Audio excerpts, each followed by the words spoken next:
नमस्ते।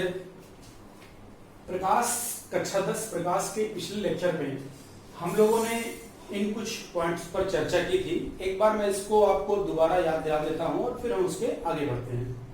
हमने सबसे पहले ये देखा था कि प्रकाश क्या होता है। प्रकाश वो ऊर्जा है जिसकी सहायता से वस्तुएं प्रदीप्त होती हैं और हमें वस्तुएं दिखाई देती हैं। हमने प्रकाश के स्रोतों की चर्चा की थी और प्रकाश के गुणों का अध्ययन किया था। फिर हमने बात की थी प्रकाश के परावर्तन की। जब प्रकाश किसी चिकने तल पर टकराता है और टकराकर वापस पुनः उसी माध्यम में लौट जाता है जहां से वो होकर आ रहा होता है, तो इस घटना को प्रकाश का परावर्तन कहते हैं। यहाँ हमने प्रकाश के नियम पढ़े थे। प्रकाश के नियम आपतित किरण, परावर्तित किरण और आपतन बिंदु पर अभिलंब तीनों एक ही तल में होंगे और साथ ही साथ आपतन कोण और परावर्तन कोण के मान बराबर होंगे। ये प्रकाश के नियम रहते हैं। यहाँ बात करते हैं दर्पण की। बेसिकली दर्पण दो प्रकार के हैं, एक समतल दर्पण और दूसरा गोलीय दर्पण। समतल दर्पण जैसा कि ये बोर्ड आपको दिख रहा है फ्लैट, जिस शीशे से आप घर में देखते हैं वो समतल दर्पण है। और दूसरा होता है गोलीय दर्पण। गोलीय दर्पण मुख्यतः दो प्रकार के होते हैं, अवतल दर्पण और उत्तल दर्पण। वो दर्पण जिसके अंदर वाले भाग पर कलर किया रहता है और जिससे परावर्तन का भाग बाहर की ओर से होता है उसे कहते हैं उत्तल दर्पण।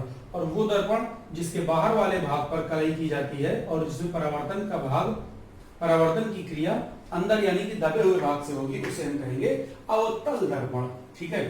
तो अब हमने इस अवतल दर्पण से संबंधित, अवतल और उत्तल दर्पण से संबंधित परिभाषाएं पढ़ी थी, जिसके अंतर्गत हमने ध्रुव, फोकस, फोकस बिंदु, वक्रता केंद्र, वक्रता त्रिज्या वगैरह वगैरह चर्चा की थी। अब इसके बाद हम पहुंचते हैं प्रतिबिंब का बनना। प्रतिबिंब का बनना, अब इन दोनों प्रकार के दर्पणों में प्रतिबिंब के बनने के लिए अलग अलग कंडीशन है। हालांकि प्रतिबिंब के बनने की स्थितियां दो ही है। जिस स्थान पर दो परावर्तित किरण परस्पर एक दूसरे को काटेगी वहां पर प्रतिबिंब का निर्माण होता है।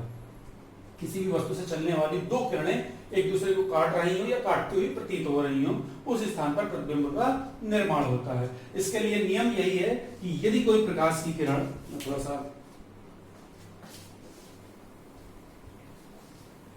यदि कोई प्रकाश की किरण फोकस बिंदु से होकर जा रही है, ठीक है, और तो दर्पण से जब वो टकराएगी तो टकराने के बाद वो समांतर हो जाती है, यानी कि परावर्तित होने के बाद वो समांतर हो जाती है।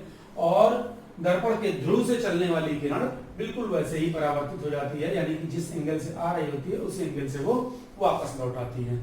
तो इस प्रकार से ये कुछ नियम है। और यदि कोई प्रकाश की किरण समांतर आ रही है तो वो फोकस से जाकर निकल जाती है। ये आप पिछले वाले लेक्चर पर देख सकते हैं। इसकी सहायता से हमने अवतल दर्पण पर बनने वाले विभिन्न प्रतिबिंबों की, अर्थात यदि वस्तु विभिन्न स्थितियों में हो तो उस आधार पर विभिन्न प्रतिबिंबों की चर्चा की थी। आज हम इसके आगे बढ़ेंगे। ठीक है।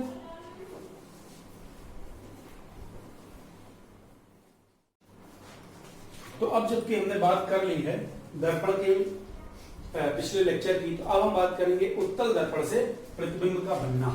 उत्तल दर्पण से प्रतिबिंब के बनने में पहली स्थिति है कि जब वस्तु अनंत पर हो। जब वस्तु अनंत पर है, ठीक है। तो मान लीजिए कि ये एक उत्तल दर्पण है और ये इसकी मुख्य अक्ष है और यहां पर कहीं पर कोई वस्तु है जो कि अनंत पर है।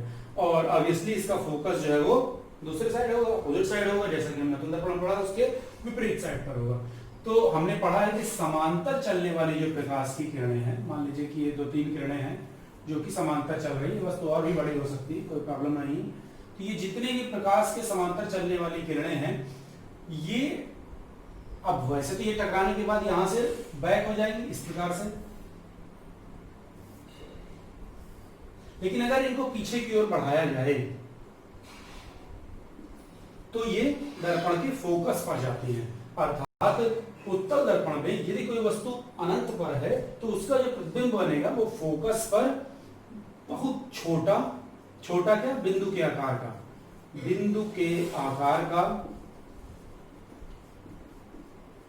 आभासी, आभासी इसलिए कि आप देख रहे हैं कि किरणें डायरेक्ट मिल नहीं रही हैं, ये सब किरणें वापस लौट जा रही हैं और एक दूसरे से दूर जाती हुई प्रतीत हो रही हैं। और दूर जाती हुई प्रतीत हो रही है अर्थात कहीं नहीं मिलेगी, इसलिए जब इनको पीछे की ओर बढ़ाएंगे तो उस जगह पर जाकर ये आभासी रूप में टकराती हैं। आभासी और आभासी है तो सीधा, आभासी और सीधा प्रतिबिंब अनंत पर रखी वस्तु का फोकस पर प्राप्त होता है। तो एक स्थिति तो ये हो गई जो कि वस्तु अनंत पर है। हम एक दूसरी स्थिति की बात करते हैं, जब वस्तु अनंत और दर्पण के ध्रुव के बीच में हो। कहीं भी हो बात वही आएगी, जब वस्तु अनंत और दर्पण के ध्रुव के बीच है। ठीक है, तो हमने ये मान लेते हैं कि हमने ये बना लिया हमारा उत्तल दर्पण, ये इसकी मुख्य अक्ष हो गई। दूसरी दर्पण का ध्रुव तो ये हो गया। ठीक है, अनंत यहाँ कहीं पर है, मान लेते हैं ये वस्तु है अपनी। तो एक अगर वस्तु ये है, मैं थोड़ा ऊपर वाला मिटा देता हूं ताकि आपको दिखता है। ठीक, तो एक प्रकाश किरण चलेगी इसके समांतर, और समांतर चलने वाली प्रकाश किरण फोकस की ओर जाएगी, या टकराने के बाद अगर पीछे की ओर बढ़ाया जाए तो जिस बिंदु पर टकराएगी उसे हम फोकस कहेंगे। तो मान लीजिए ऐसे निकल गई ये प्रकाश किरण, तो अगर हम इसको पीछे की ओर बढ़ा देंगे तो ये दर्पण का हमें फोकस प्राप्त हो जाएगा। दूसरी प्रकाश की किरण जो वक्रता केंद्र की ओर जाएगी, वक्रता केंद्र की ओर जाने वाली प्रकाश की किरण सीधी निकल जाती है, यानी फिर उसी रास्ते पर लौट जाती है जिस रास्ते से वो आ रही होती है। ये यहाँ पर दर्पण का वक्रता केंद्र हो गया, तो ये यहाँ से जाएगी भी और इसी रास्ते पर लौट जाएगी इस तरह से। जिन जगहों पर ये दोनों प्रकाश की किरणें एक दूसरे को काटती या काटती हुई प्रतीत होती हैं, उस जगह पर हमें वस्तु का प्रतिबिंब प्राप्त होता है। तो अगर ये वस्तु है ए बी, तो हमें इस प्रकार से इसका प्रतिबिंब ए डैश बी डैश प्राप्त होता है, जो कि आभासी है। ऑब्वियसली प्रकाश की किरणें डायरेक्ट एक दूसरे को नहीं काट रही हैं, सीधा सीधा भी आपको दिख रहा होगा और वस्तु से छोटा है। ठीक है, इस प्रकार से ये हमें दो स्थितियों की चर्चा की गई। जब वस्तु अनंत पर है तो उसका प्रतिबिंब फोकस पर बनता है, बिंदु के आकार का बनता है और बहुत ही छोटा है, सीधा है, आभासी है। जब वस्तु अनंत और दर्पण के ध्रुव के बीच कहीं भी है तो जो उसका प्रतिबिंब बनेगा वो वस्तु से छोटा बनेगा, अपेक्षाकृत छोटा बनेगा और सीधा बनेगा, आभासी बनेगा। इस प्रकार से जैसे हमने अवतल दर्पण में ढेर सारी स्थितियां पढ़ी थी, यहाँ पर केवल दो स्थितियां होती हैं, एक जब अनंत पर हो, दूसरी अनंत और दर्पण के ध्रुव के बीच हो। आगे बढ़ते हैं।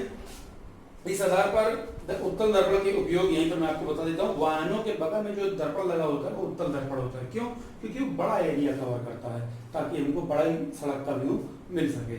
इसीलिए आपने देखा होगा उस पर भी लिखा होगा कि objects in the mirror are closer than they appear, अर्थात प्रतिबिंब जो दिख रहा है आपको हो सकता है वो और ज्यादा पास हो जितना कि आपको लग रहा है। अगर आपको इसका एक व्यू लेना हो तो आपको एक तरीका बताता हूँ। आप कार के अंदर अगर बैठे हो तो कभी भी गाड़ी के बगल वाले शीशा देखिए, उसमें आपको गाड़ी काफी दूर दिखेगी। ऊपर वाला जो शीशा जो प्लेन होता है उसको देखेंगे, अगर जो ड्राइवर के बगल से ही लगा रहता है उसमें देखेंगे तो काफी पास चीजें दिखाई देंगी। तो ये दोनों के बीच का डिफरेंस हो जाता है। आगे बढ़ते हैं। अब हम बात करते हैं यहीं पर दर्पण का सूत्र तथा आवर्धन। इसको हटा देता हूं।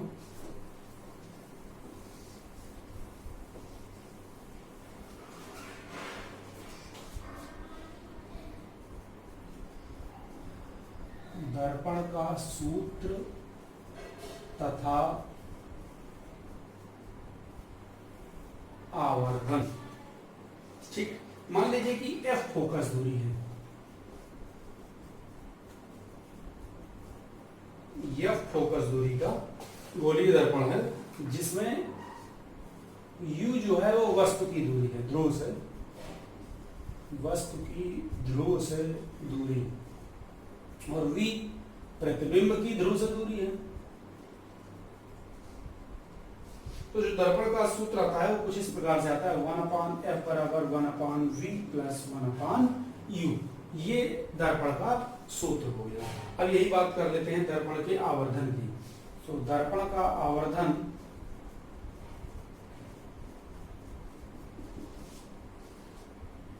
दर्पण के आवर्धन को हम स्मॉल m से व्यक्त करते हैं, और इसका मतलब होता है कि वो जो दर्पण है वो वस्तु के प्रतिबिंब को वस्तु की एक्चुअल साइज से कितने गुना दिखा रहा है, बड़ा दिखा रहा है या फिर छोटा दिखा रहा है। तो सिंपल सी बात है, प्रतिबिंब का आकार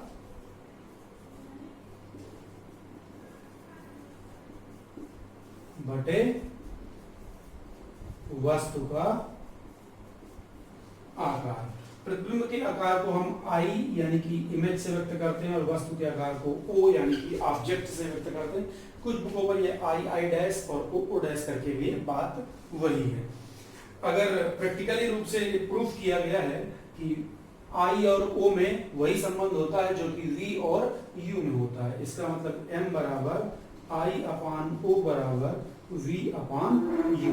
तो इस प्रकार से ये सूत्र दर्पण के आवर्धन का है, इसकी सहायता से भी हम लोग विभिन्न प्रकार के सवाल करेंगे।